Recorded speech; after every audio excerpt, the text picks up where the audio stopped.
Ben Torres wiped the sweat from his forehead as he checked the power systems one more time. The human diplomatic vessel Horizon hummed quietly around him, its engines running at minimal power.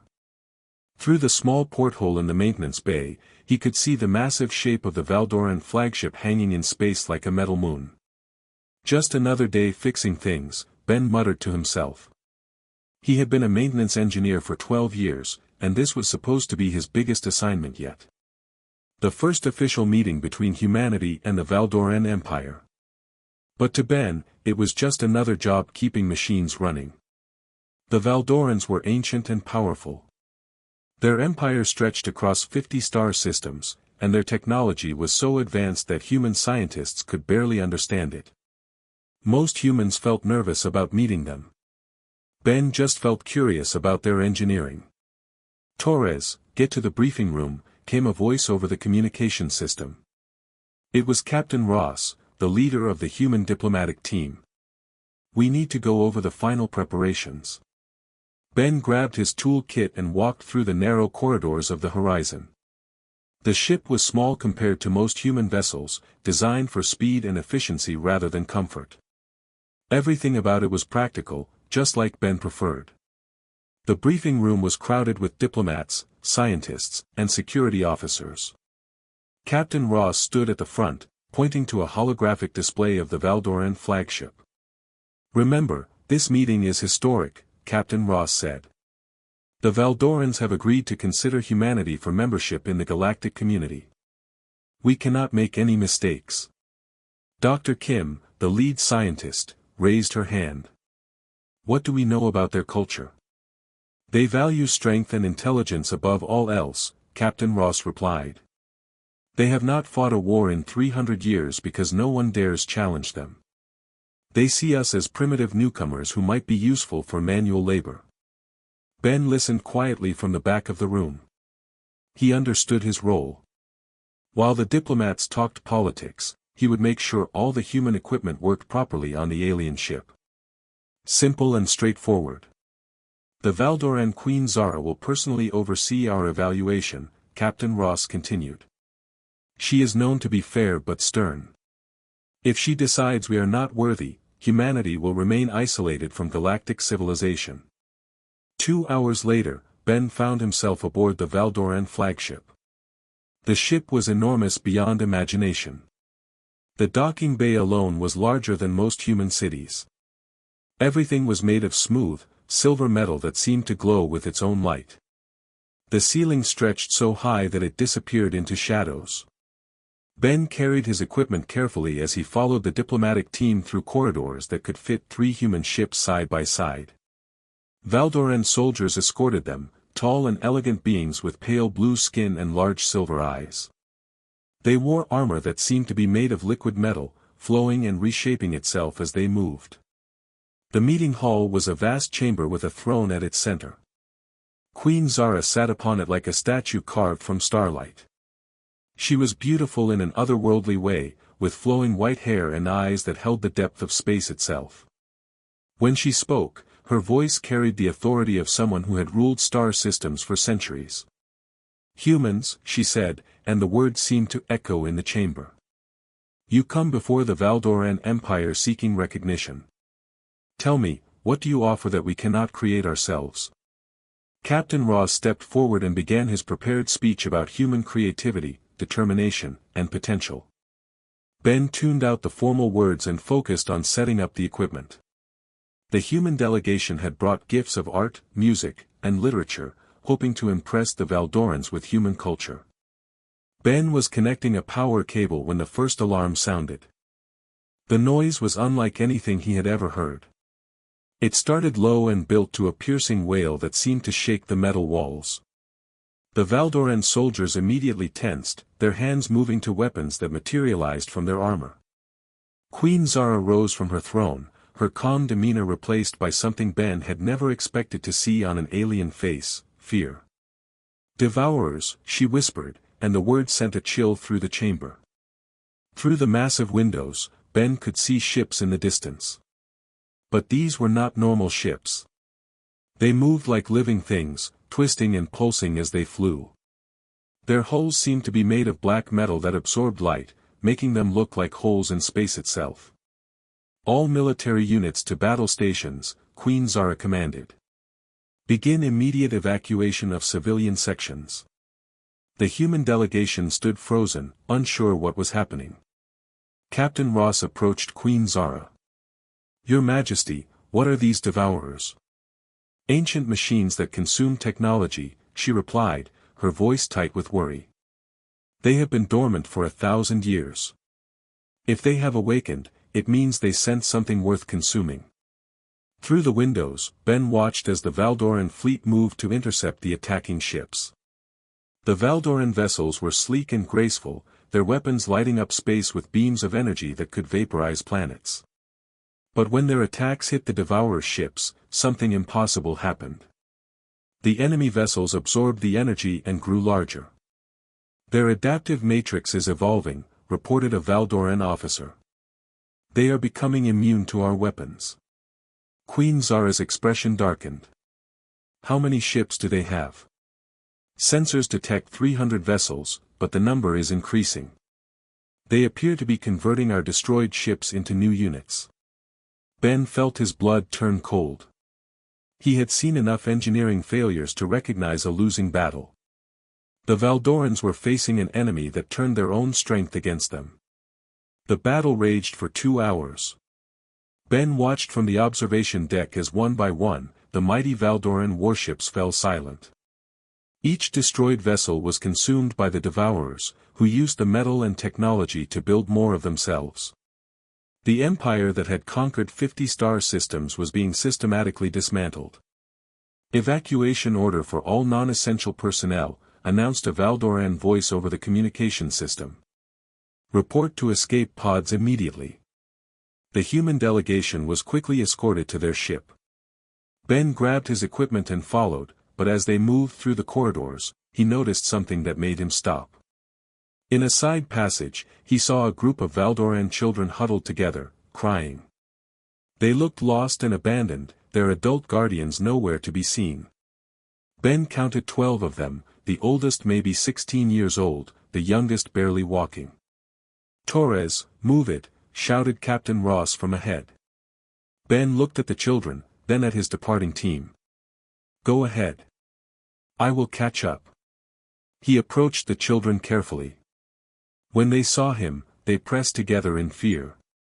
Ben had learned basic Valdoran during the journey, enough to communicate simple ideas. Where are your families? He asked in their language. The oldest child, a girl with silver hair, replied in broken English. Guards ran away. Left us alone. Ship is dying. Ben felt something twist in his stomach. The Valdoran military, so proud and mighty, had abandoned children in their haste to escape. He looked around the corridor. Emergency lights flashed red, and he could hear the hull groaning under stress. The ship was indeed dying. Come with me, Ben said. I will help you find safety. The girl shook her head. No time. Ship will break soon. You must save yourself. Ben knelt down to her level. I am an engineer. I know ships. Trust me. The children looked at each other, then back at Ben. In their large silver eyes, he saw the same fear he had felt as a child when his own father had been lost in a mining accident. The feeling of being abandoned by the adults who were supposed to protect you. Okay, the girl whispered. We trust you. Ben counted the children again and calculated quickly. His maintenance pod could carry 4 people safely, maybe 5 in an emergency. That meant at least 3 trips to get them all to safety. Through the windows, he could see that the Valdoran flagship had maybe 30 minutes before the Devourers reached it. Stay close together, Ben told them. I will be right back. He ran to the nearest maintenance bay and found his pod.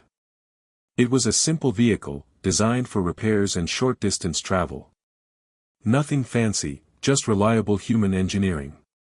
Ben powered it up and flew back to where the children waited. The first trip carried 4 of the youngest children. Ben flew them quickly to the human ship, where Captain Ross stared at him in shock. "Torres, what are you doing? We need to leave now." "There are more children trapped," Ben replied, already turning the pod around. "I cannot leave them. That ship will be destroyed in minutes. You will die for nothing." Ben looked back at the Valdoran flagship. "Maybe. But I have to try." The second trip was harder. The ship shook violently as the Devourers began attacking the hull. Pieces of metal floated past the pod's windows like deadly snow. Ben carried 4 more children, including one who was badly injured from falling debris. "This is insane," Dr. Kim said as Ben loaded the children onto the human ship. "No one expects you to do this." "I expect me to do this," Ben replied quietly. The third trip nearly killed him. The flagship's hull was breaking apart, and sections of corridor were blocked by collapsed walls. Ben had to crawl through maintenance shafts, carrying 2 children at a time. The oldest girl, whose name was Nira, helped him find the remaining survivors. "Why do you risk your life for us?" she asked as they crawled through a narrow passage. "Humans and Valdorans are not friends." Ben thought about his answer as he cut through a damaged door with his plasma torch. "Because it is the right thing to do. Our own soldiers did not think so." "Then your soldiers were wrong. The fourth trip should have been the last." Ben loaded the final 4 children into his pod, including Nira. But as they prepared to leave, alarms throughout the ship suddenly changed pitch. "Hull breach in Civilian Sector 7, announced an automated voice. "Immediate evacuation required." Ben froze. Sector 7 was where the ship's families lived. If there were more civilians trapped there, they would die when the ship's core failed.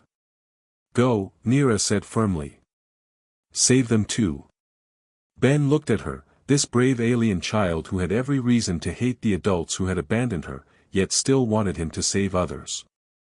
He made his decision. The 5th trip was a nightmare. Sector 7 was filling with toxic gas from damaged atmosphere processors. Ben found 6 Valdoran adults and 3 more children trapped in a sealed compartment.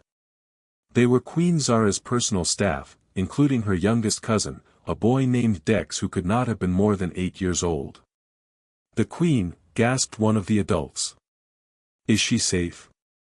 "I do not know," Ben replied honestly. "But I can get you out." Loading 10 people into a pod designed for 4 was dangerous, but Ben had no choice. The ship lurched violently as they flew toward safety, and Ben could see cracks spreading across the hull like spider webs. They had maybe 5 minutes before total structural failure. The human ship was preparing to depart when Ben's overloaded pod limped into the docking bay. Captain Ross helped pull people out of the cramped vehicle while Dr. Kim checked them for injuries. "Torres, we have to go," Captain Ross said urgently. "The flagship's core is destabilizing." Ben nodded and stumbled toward the pilot's chair, exhausted from 5 trips through a dying ship. But as he sat down, Nira grabbed his arm. "Thank you," she said in English, her voice full of emotion Ben had not expected from an alien child. "You saved us when our own people would not." Ben smiled at her. "You would have done the same for human children." She nodded seriously. "Yes. I would." As the human ship pulled away from the dying flagship, Ben watched through the observation window as the massive Valdoran vessel finally collapsed. The Devourers swarmed over its remains like mechanical insects, converting the metal into more of their own ships. In the distance, the remaining Valdoran fleet was retreating. The mighty empire had been humbled by an enemy that used their own strength against them. But in the human ship's medical bay, 19 Valdoran civilians were alive because one maintenance engineer had decided that some things mattered more than following orders. Ben did not know it yet, but his actions had been witnessed by someone very important. Queen Zara had escaped the flagship, and through the emergency communication system, she had watched a human risk his life repeatedly to save her people. She had seen something her advanced civilization had forgotten. True courage was not about having superior technology or overwhelming strength. It was about doing the right thing when everything around you was falling apart, even when no one would blame you for walking away. And that realization would change everything. 3 days after the Devourer attack, Ben sat in the medical bay of the human ship Horizon, watching Dr. Kim check on the Valdoran survivors. The children had recovered quickly, but the adults still seemed shaken by what had happened. They spoke in whispers among themselves, often glancing at Ben with expressions he could not read. "How are they doing?" Ben asked Dr. Kim as she finished examining young Dex, Queen Zara's cousin. "Physically, they are fine," Dr. Kim replied. "But psychologically, they seem confused.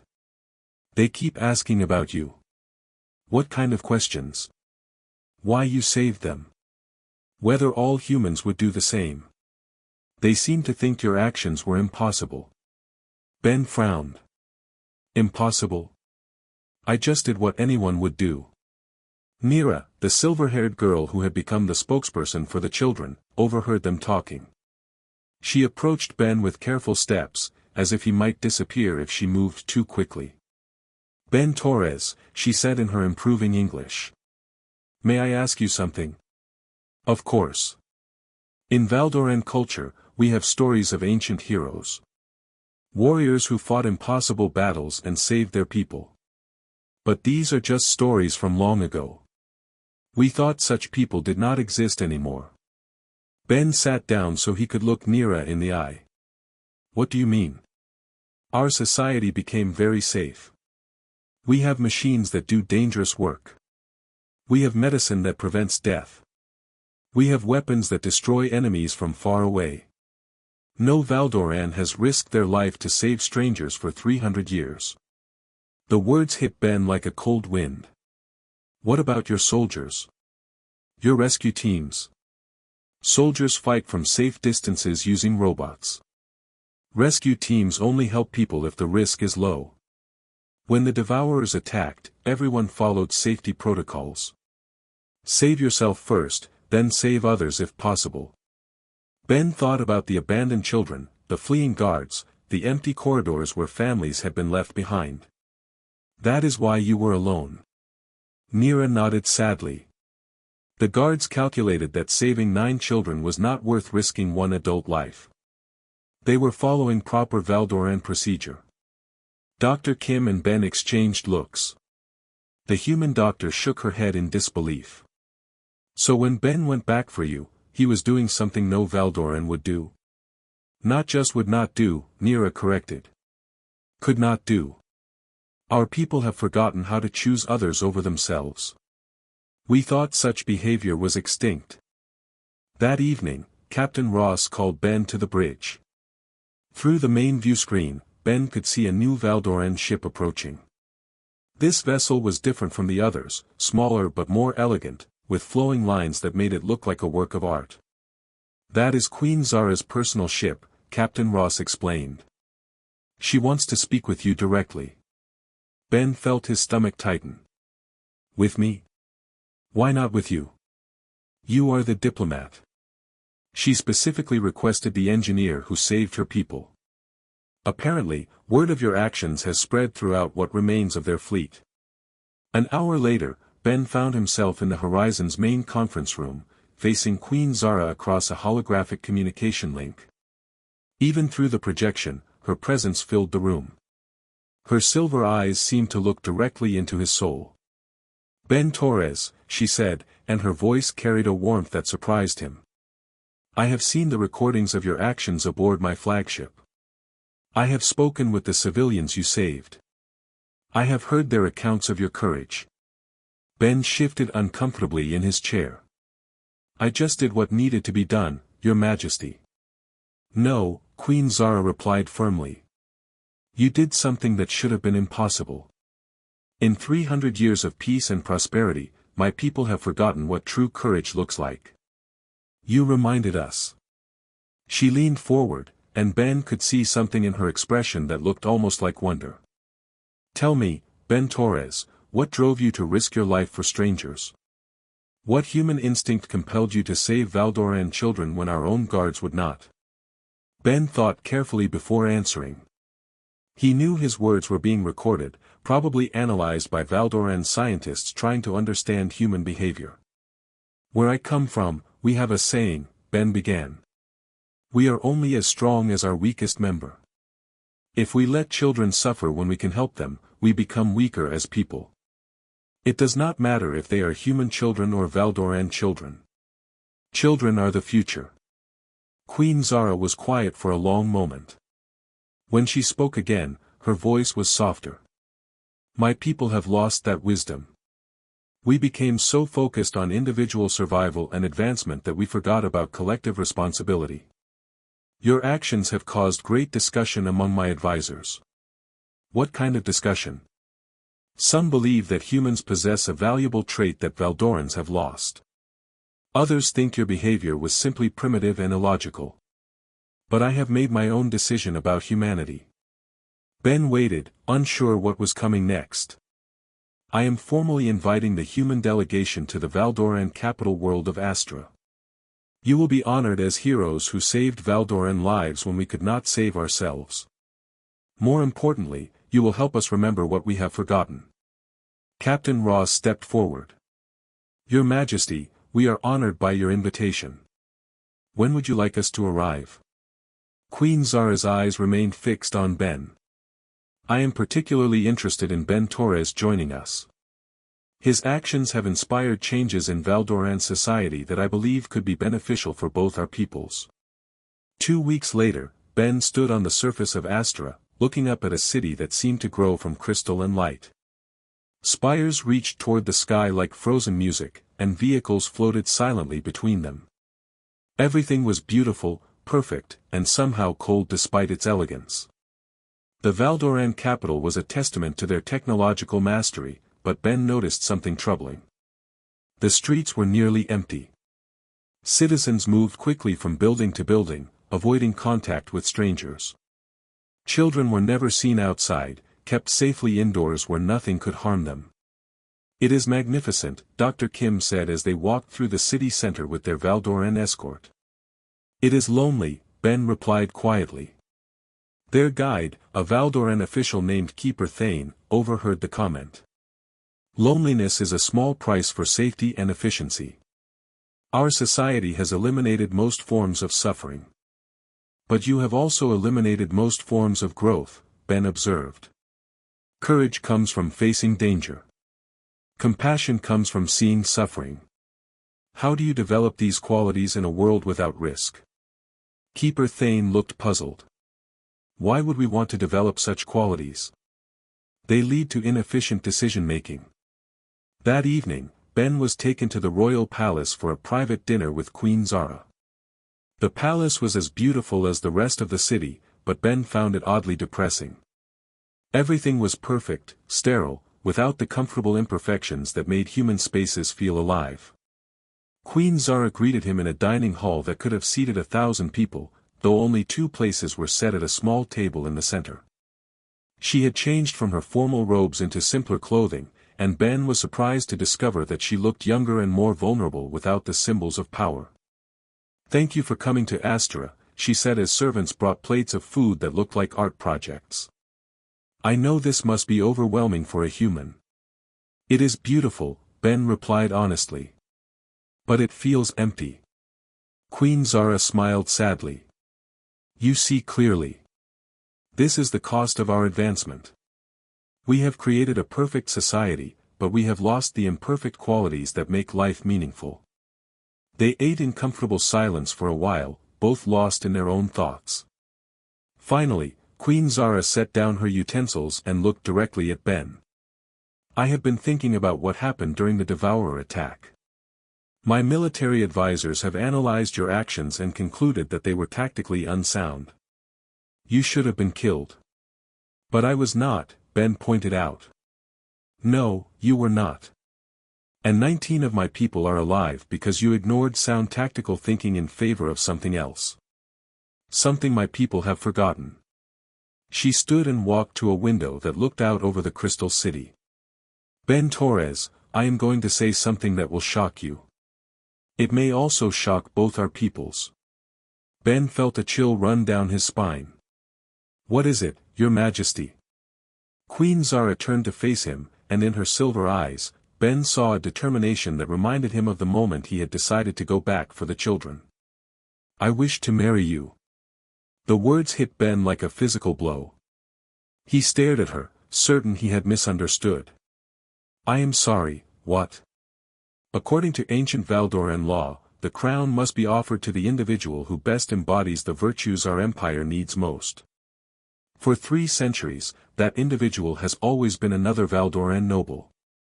But you have shown me that the qualities we need most are no longer found among my own people. Ben stood up slowly, his mind racing. Your Majesty, I am honored, but I am just a maintenance engineer. I am not royalty. I am not even particularly special. You are wrong, Queen Zara replied firmly. You possess something more valuable than any technology we have created. You have the courage to risk everything for strangers. You have the compassion to see suffering and act to stop it. You have the wisdom to know that some things matter more than personal safety. She moved closer to him, and Ben could see the sincerity in her expression. My people have watched recordings of your actions aboard the flagship. For the first time in centuries, Valdoran children are asking their parents why the humans saved them when their own guards did not. Adults are questioning whether our safe, efficient society has cost us something important. But marriage, Ben said weakly. That is a very big step. It would not be just a marriage. It would be a union between our peoples. A way for Valdorans to learn from human courage, and for humans to benefit from Valdoran technology. Together, we could create something stronger than either of our civilizations alone. Ben walked to the window and looked out at the perfect, empty city. In the distance, he could see the spaceport where the human ship waited. His crew, his simple life, his familiar routines. Everything he knew and understood. What would happen to me, he asked. Would I become a king? You would become my partner in ruling the empire. Your role would be to help us remember what we have lost. To teach Valdoran children that sometimes the right choice is not the safe choice. To show our military that true strength comes from protecting others, not just protecting yourself. Ben thought about Nira and the other children, about the way they had looked at him with wonder when he came back for them. He thought about the Valdoran guards who had abandoned their posts, and the adults who had calculated that some lives were not worth saving. If I said yes, Ben said carefully, what guarantee do I have that your people would accept me? I am an alien to them. Queen Zara smiled, and for the first time since he had met her, Ben saw genuine joy in her expression. The children you saved have become celebrities on our communication networks. They tell everyone who will listen about the human who risked his life for them. Many Valdorans are beginning to wonder if we have something to learn from your people. She moved to stand beside him at the window. But I will not lie to you. There would be challenges. Some Valdorans believe our way of life is superior and should not be changed. There would be political opposition, cultural conflicts, personal sacrifices. Ben nodded slowly. And if I said no? Then you return to your ship and your life. Humanity and the Valdoran Empire remain separate. My people continue to live in perfect safety, and gradually forget the lesson you taught us. We become weaker and more isolated until eventually, we face another threat like the Devourers and have no one brave enough to save us. The weight of the decision pressed down on Ben like gravity from a heavy planet. He was being asked to choose between his comfortable life and the future of 2 civilizations. Between personal happiness and galactic responsibility. How long do I have to decide? He asked. Take all the time you need, Queen Zara replied. But remember, Ben Torres, courage is not about making the easy choice. It is about making the right choice, even when the right choice is terrifying. Ben looked out at the crystal city and thought about a group of abandoned children in a dying spaceship. He thought about the moment when he had decided to go back for them, knowing he might die in the process. He had not calculated risks or considered consequences. He had simply known what needed to be done.